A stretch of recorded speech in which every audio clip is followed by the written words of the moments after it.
जेजून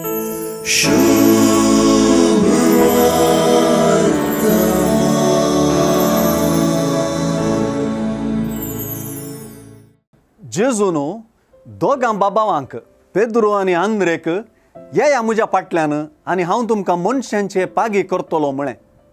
आपोवणें आनी मिसांव दोनी एकाच उस्वासान जेजून उच्चारलीं. फाटल्यान वेचें आपोवणें आनी मनशांक पागचें मिसांव.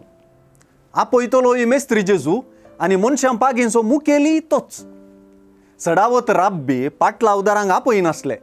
शीज जावंक म्हण आसले ते जावन तांचो पाटलाव करून येताले. पूण जेजू हांगा आपलो पाटलाव करूंक आपयता. तें आपोवणें तक्षण, ताका जापय तक्षण. पयल्या बाबावांनी पेद्रो आनी आंद्रू जाळां तडीर सोडलीं आनी दुसऱ्या बाबावांनी जेबेदावाच्या पुता जुआंव आनी जाकोबान जाळां आनी बापायक दोगांयकी तडीर सोडून जेजू फाटल्यान ते चलते रावले.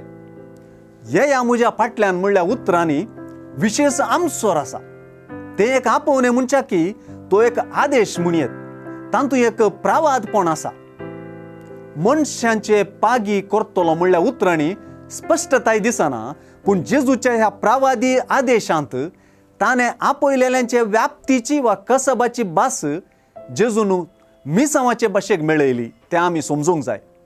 हें मनशांक पागचें मिसांव आपले सुवार्तेंत अध्याय 4 वाक्य 20 आनी 3 हांगासर सुवार्तेकार माथेवान विवरिलां. तो म्हणटा, उपरांत जेजू तांच्या सिनागोगांनी शिकयत, राजाची बरी खबर गाजयत आनी लोकां मदली सरतरांची पिडाशिडा गूण करीत आख्या गलिलयांतल्यान भोंवलो. हेंच तें मनशांक पागचें काम, जें त्या गलिलयाच्या पागींक जेजून आपलो पाटलाव करच्या मुखांतर करूंक फर्मायल्लें. आनी आज आमी फेस्त करचो आपोस्तल आंद्रू मनशांक पागूनूच गेलो, सुवार्ता गाजोवनूच गेलो, आखेर पर्यंत कुर्सायिल्ल्या जेजू खातीर आपूण कुर्सार मोरता पर्यंत.